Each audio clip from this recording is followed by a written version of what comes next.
Saiu a pesquisa Datafolha nova, né? E a Datafolha ela não consegue responder para a gente a principal dúvida a respeito aí do próximo domingo. Vai ter segundo turno?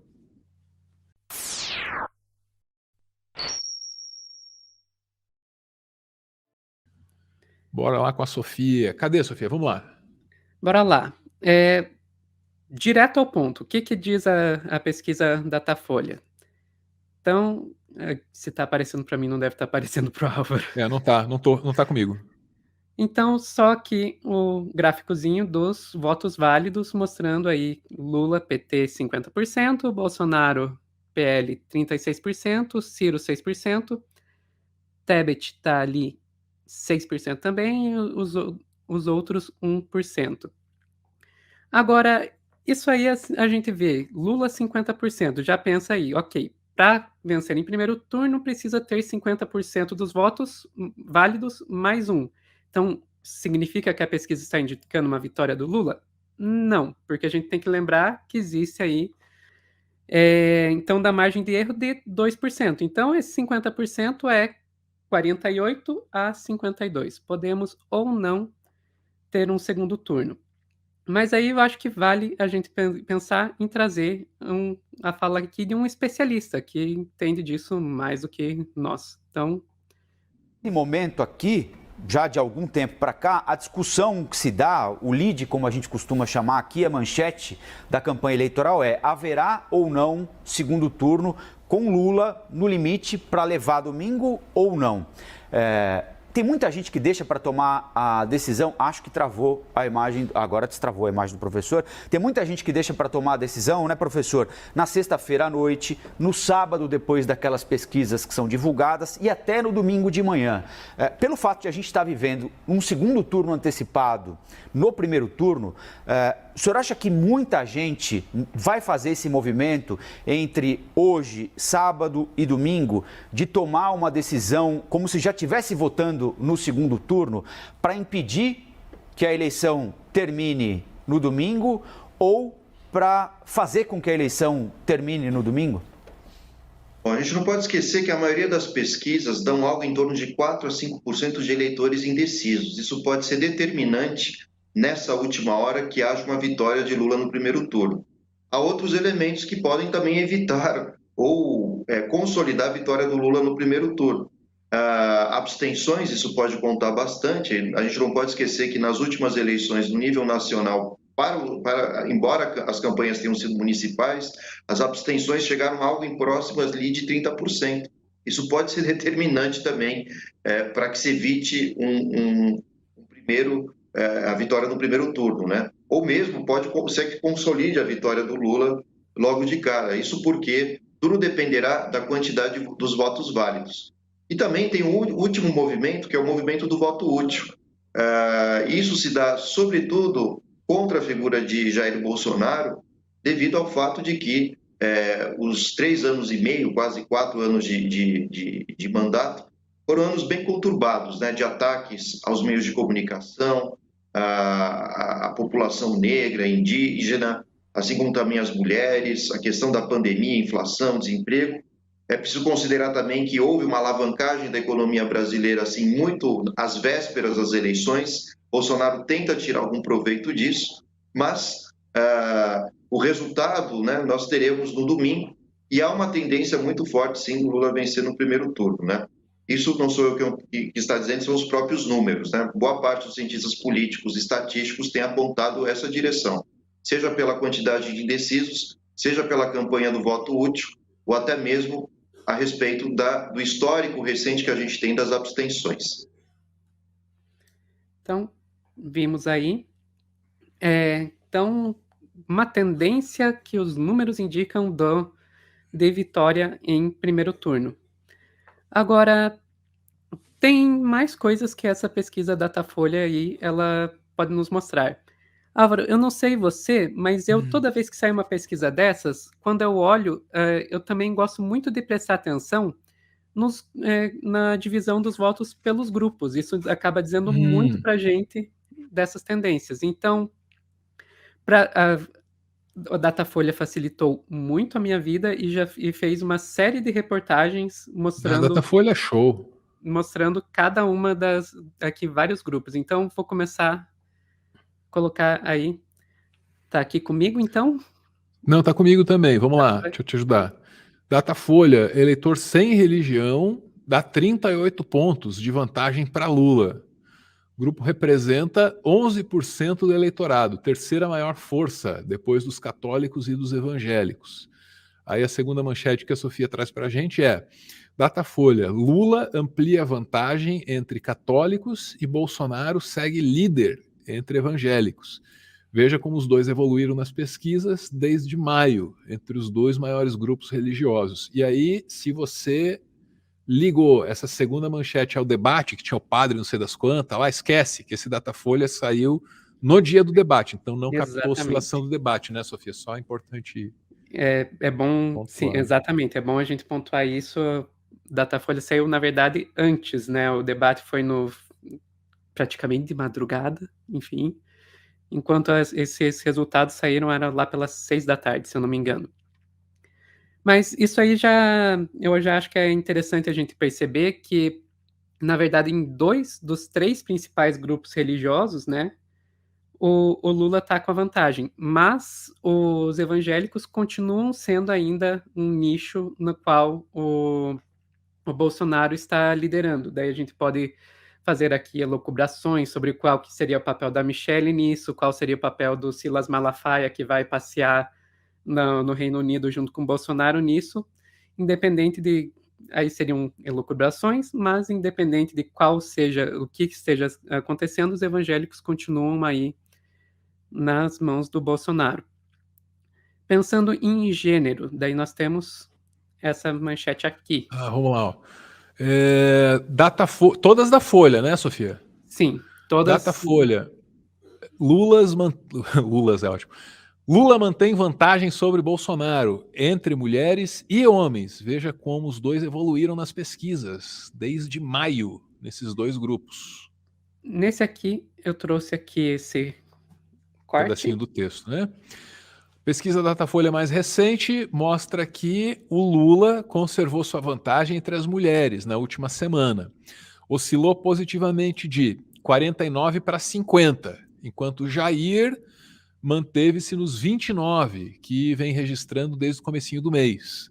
O petista também continua liderando entre os homens, oscilando de 44 para 46% das intenções de voto em relação à rodada passada, sendo que o presidente variou 1 ponto percentual para cima e chegou a 39%. Aqui vale a gente pensar que, apesar do Lula estar liderando entre os dois, hoje é possível perceber que o Bolsonaro ainda continua com um apelo maior entre os homens do que as mulheres. E isso considerando que a própria campanha do Bolsonaro se esforçou para tentar fazer um apelo mais às mulheres. Mas o Bolsonaro parece que não consegue passar um dia que ele não faça algo para que acabe ofendendo o público feminino, seja um ataque a alguma jornalista, seja ficar fazendo discurso sobre o seu órgão reprodutor no 7 de setembro. Ele realmente tem uma dificuldade de não ofender as mulheres, e isso acaba se mostrando. Ele estava com 29 e não conseguiu aumentar a sua participação, o voto feminino, né? Continuando, raça. Vamos lá. Datafolha, Lula e o Bolsonaro seguem empatados entre brancos e o Lula lidera entre os negros. Veja como os dois evoluíram. Tá aqui. Daí no textinho a gente tem que a última pesquisa da Datafolha mostra estabilidade nas intenções de voto por cor de pele. Então o Lula e o Jair Bolsonaro eles seguem empatados entre quem se declara branco. E o petista continua liderando com folga entre pardos e pretos. Ambos, quer dizer, os dois candidatos, né, agora registram 41% no primeiro grupo. No segundo grupo, o ex-presidente oscilou de 48% para 49% na semana, enquanto o presidente segue com 32%. Já no terceiro, o Lula variou de 55% para 57%. e o rival de 25 para 26. Esse último recorte aí tá interessantíssimo, hein? No terceiro grupo, que é pardos e pretos, é isso? Não, pretos. Pardos é o segundo e pretos é o terceiro. Pretos é o terceiro, desculpa. Então o Lula entre os pretos tá com 57 e o Bolsonaro 26. É uma diferença monumental. Gente do céu, vocês viram isso? Vocês viram como destoa da pesquisa geral? Quando você olha para os recortes? Por isso que estatística é foda, né? Estatística é massa. Eu amo. É a primeira coisa que, quando sai uma nova pesquisa, que eu vou ver é olhar esses recortes. Daí tem só mais 2 recortes, aguente com a gente, tem. Mas o mais impressionante até agora foi esse último aí, mas vamos lá. Esse aqui vai ser maior, Álvaro. Jura? Olha lá, Juro. Lula tem quase o triplo dos eleitores de Bolsonaro onde? No Nordeste. Não, esse aqui não me surpreende. Mas vamos lá, vamos lá. Vamos lá, opa. Tem texto também? Vamos lá. Tem. Olha lá, ó. Na última Datafolha, a última Datafolha mostra que o Lula atingiu quase o triplo dos eleitores do Bolsonaro no Nordeste. Ele registra agora 63% das intenções de voto na região contra 22% do rival. Olha isso. Nordeste, Lula 63, Bolsonaro 22. Lula também liderou no Sudeste, enquanto estavam empatados Lula e Bolsonaro no Norte e Bolsonaro liderando no Centro-Oeste e no Sul. Então, eu acho que o Brasil tem uma dívida enorme com o Nordeste. Não, sem dúvida. E não só por isso, né? Não só por isso, mas o Nordeste já tirou a gente de cada enrascada. Agora, tem uma coisa aí que me chama a atenção, tem uma particularidade desse ano, né? Essas pesquisas, para definir os recortes demográficos, elas só podem recorrer aos dados do censo do IBGE. E o censo do IBGE está atrasado, né? A gente está realizando nesse ano, não me deixa errar, acho que o de 2020. Exatamente. Então, as pesquisas eleitorais, elas estão lidando com moldes defasados para fazer seu trabalho, né? Sim. E a gente só pode confiar na pesquisa eleitoral, a não ser que você seja aí do Datapovo, do Data Toalha, tem o Data Buzina agora, não sei se você viu essa, Sofia. O cara fica com uma placa na beira da estrada lá para ver se buzinam pro Lula ou pro Bolsonaro e tal. Tudo isso aí é brincadeira, é divertido. Mas informar mesmo não informa. Agora quero ver o impacto, sabe, que o atraso do censo pode ter nessas pesquisas, né? Porque na prática a gente está trabalhando com dados de 2010, que foi o último censo. É isso?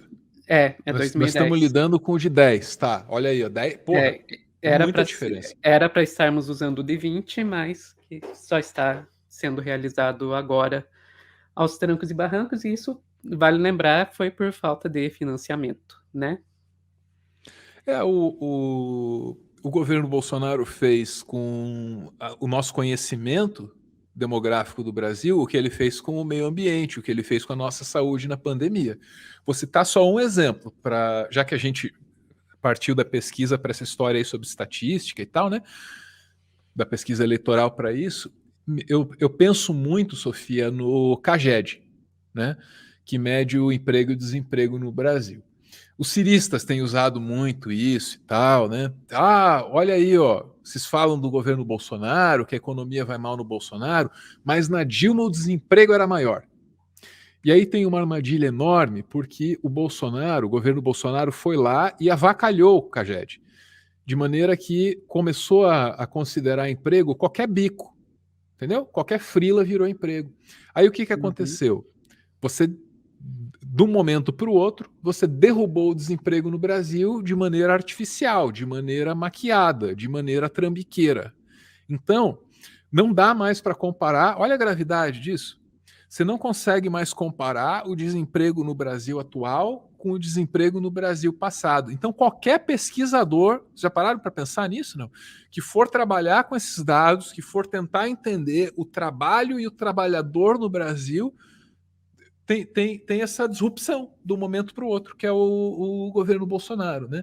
Aí a mesma coisa rolou, sei lá, no INPE, que fica verificando lá queimada na Amazônia e tal. Mas isso aí é só a ponta do iceberg do que rolou no IBGE. Tem coisa bem mais séria aí. E assim, se a gente for encarar um momento de reconstrução nacional mesmo, não vai ter jeito. A gente vai ter que retrabalhar para tentar